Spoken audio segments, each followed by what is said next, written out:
Greetings from Saigon, Vietnam. Thank you for tuning in to our Global from Asia video podcast as well as audio. We are here in a startup office with my new friend and supplier and partner, Denrick Simmons. Thanks for being here, Denrick. Thank also you. known as Danny. So thanks for inviting me over today. Absolutely. You're more than welcome. It's been great. We're here in your office. We're going to show some of your products and talk about some of the stories. I know a lot of listeners have been always curious about the Vietnam manufacturing and tech and hardware, so I'm excited for today's show. Okay. So a little bit about your background. We talked before. You've been here about 8 years. Where originally you're from the Caribbean? Yeah. So maybe you can give us a little intro. Okay. I was born on Curacao. That's a Dutch island in the Caribbean. Then studied there. I was doing. I was very good in chemistry, physics, and mathematics. The first thing that I wanted to become was a detective. Actually, I always wanted to, but there was some. Unfortunately, at that moment, a little bit some health was just 1 point below what was accepted, so I couldn't get in. But actually, the school accepted me, except for that health issue at that point. It's all good now, but then I didn't know exactly what I wanted to do. So I went to the deacon and I basically asked, so what can I go study and earn the most money? And then I remember he saying, in your case, you can basically go study anything. Cool. So I did chemistry technology in Rotterdam. But very soon I realized I actually wanted to be in business.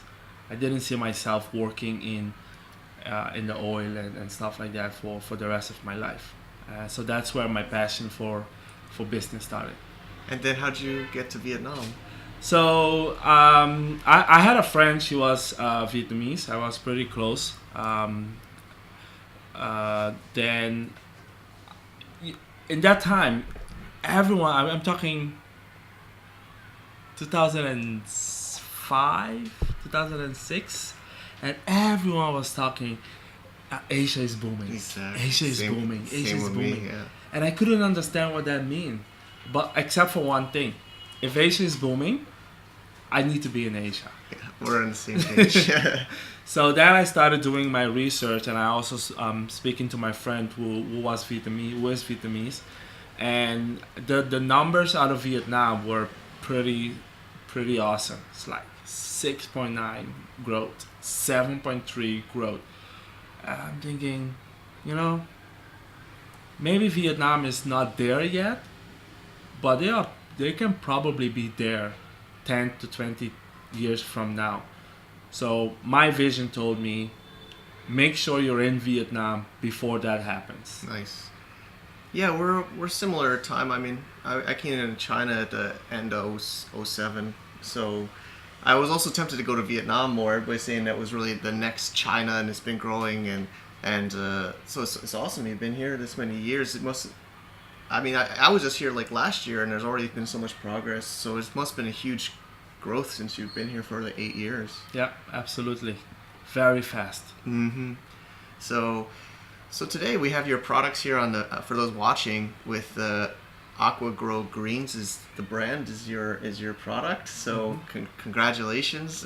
It's exciting. We're working together on the FBA business together to get this to the market, and I know our team is excited too.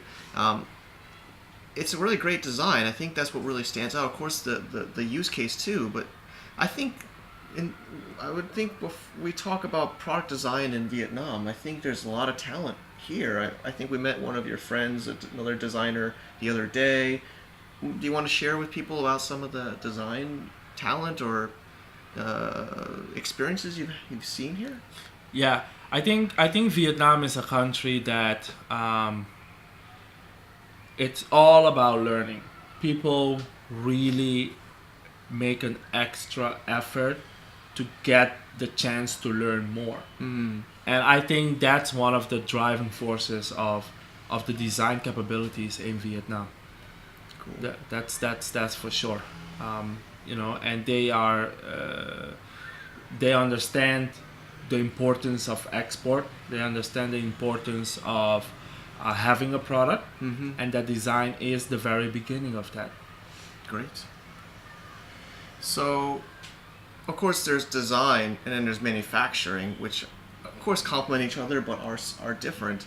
So, the manufacturing scene is something at least on Global Information, we haven't talked about too much. And I know there's people that follow us that want more content and ideas about the manufacturing scene, and I'd love for you to share also what you've noticed with manufacturing here. Okay, I think I've been a little bit lucky so far, studying chemistry technology. So basically, that was the engineering part of factories that produces or operates in the chemistry. So, and what I wanted to work when I started studying it was basically in the oil business, so refineries, big factories. So I do come with a certain understanding of engineering and design and production, and how a mold, how it works, what's important, why this can and why that can't. So combining that with my I did my BBA in Rotterdam. Okay. So I'm able to combine my engineering background with my passion for business, and that's how I think I was lucky enough to come up with an idea and get together a team of good people, design a good product, and push that through all the way to manufacturing. Very good. So maybe we can even use this as an example. I can pick it up? Yeah. So this is day 0 or day 1? This is the second day. Day 2. So this is the first product you've designed and manufactured, right? Yeah. So do you want to share a little bit about this? Sure. I've been in the lawn and gardening business for 7.5 years now. And this is called aquaponics, right? This is actually, I took the Dutch, my Dutch knowledge of hydroponics. Okay. And with my travelings in Japan, Okay.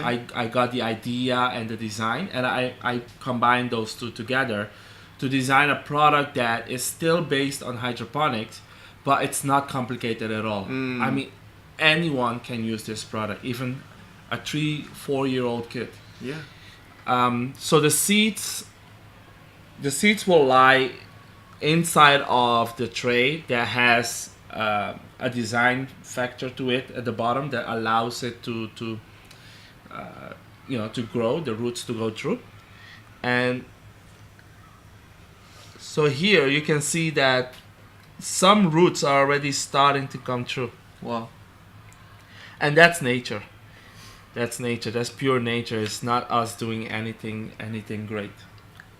Amazing. And then we have a couple more demos here, or different days. So this one you said was day. I think this is the second or third day.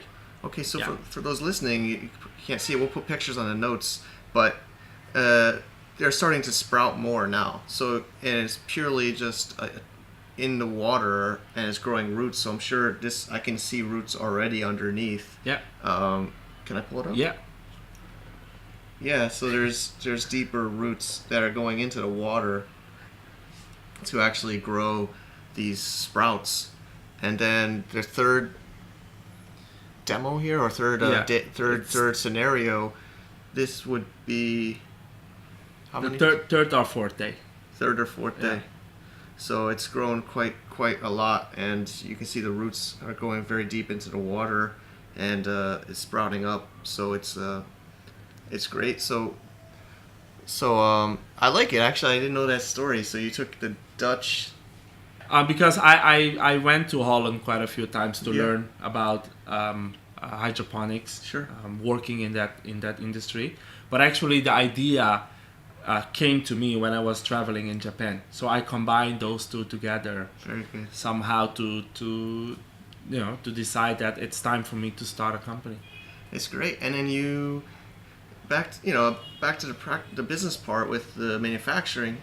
We were having a chat before today's show, and a lot of people think Vietnam is cheaper than China for manufacturing, and they think the labor is lower and the cost of living, but you're saying that there's different factors. Yeah, absolutely. I think if I need to produce a very big quantity of this product in China, it might be cheaper. My issue with trying to work with China was that I had very little control on the raw material, and very little control on the ownership of the mold. It's true. So if you take into consideration all of those factors, Vietnam is such a great country to manufacture in. It does help that I'm actually here. Exactly. So for me, that was important. Then, depending on what you're making, China has a lot of raw materials themselves, or they produce the raw material themselves, and for that reason, they can basically start manufacturing. Groundbreaking to me, because actually there's other, we call them digital nomads, or these internet business owners that live here in Saigon or in Vietnam. It's becoming a bigger and bigger hub for these. I think even listeners are more and more living here. So I've noticed most of them are still buying from China, even though they live in Vietnam, and they say it's still. They give me a couple of reasons. So, of course, one, I think it's easier to mold. Of course, if it's an existing product, their molds already exist. Right. And they're probably already in China. So that's an obvious one, and they don't want to open a mold like you've done. And then the second is, it was an interesting one. He was, he's an Asian descent person. I won't say who he is, but he says that in China they don't care he's younger because he's a pretty young businessman. Uh-huh. But he says in Vietnam, the factory owners didn't take him seriously because he was young or looked young, even though he's an experienced business owner with a lot of potential. He's selling a lot of product. So I don't know if you would agree with that. You think that unfortunately, I kinda agree with him. Unfortunately, yes. I mean, I don't blame Vietnam because it's a new economy, right? So maybe having a long-term vision is not so important yet in Vietnam. In Vietnam, it's all about now. It's all about money now. And then the idea of working with a startup, co-investing in them, making sure they can get successful, work on a low market entry strategy with them, because if they are successful, most of them will remain loyal to that factory. So if you don't have that, which China does, because they've been the world factory for so many years already, if Vietnam can learn a little bit more that it's not always about money now. Sometimes you need to think that your money now can stop, but you didn't invest in your money later opportunities. So I do, unfortunately, agree with him a little bit. But that's even true in China about short-term. There's still a lot of this short-term money now. But he was saying he's in his 20s. He says purely thinks because they looked at him and they don't even, just by his look of young. Yeah. They didn't take him serious. Yeah, because they think, how can we know you're gonna be I see. buying a lot and I see. and for a long term. So I see. They won't take it's a little bit of a discrimination. Yeah. And sadly. I think it's a negative, but it's also maybe an opportunity, or it's a development, a room for growth or to change. A little bit. You mentioned about logistics. I think that's also a little bit more expensive in Vietnam. No. I think. Well, to be honest, I cannot compare precisely with China, because I haven't really been responsible for shipping anything out of China myself to say for sure. Okay. But what I do know is that Vietnam has one of the shortest shipping lines between Asia and, for example, Long Beach in Okay. U.S., which is one of the hot spots Yeah. in shipping for for into the United States market. And if you think about shipping to Europe, again, Vietnam is so much closer to, for example, the Suez Canal, to go to travel to that and go into Rotterdam, for example. Got it. So logistic cost from Vietnam is very competitive in the market. Very, very competitive. It can change the price to a couple of dollars at retail level Wow. by shipping out of Vietnam. Okay. Interesting. And so, what do you think what do you think are the main advantages in Vietnam then? I mean, I think that seems like an advantage I didn't even expect. The logistics. Can we list out, or I know we've kind of been talking about it in the interview, but Yeah, I think another advantage of Vietnam still, and I hope they don't mismanage it. um, and of course, everyone wants to earn more. I do understand, but it's also important to understand that a low labor cost makes a difference in allowing a community to actually thrive together. So so far, the labor costs in Vietnam are still, very very good.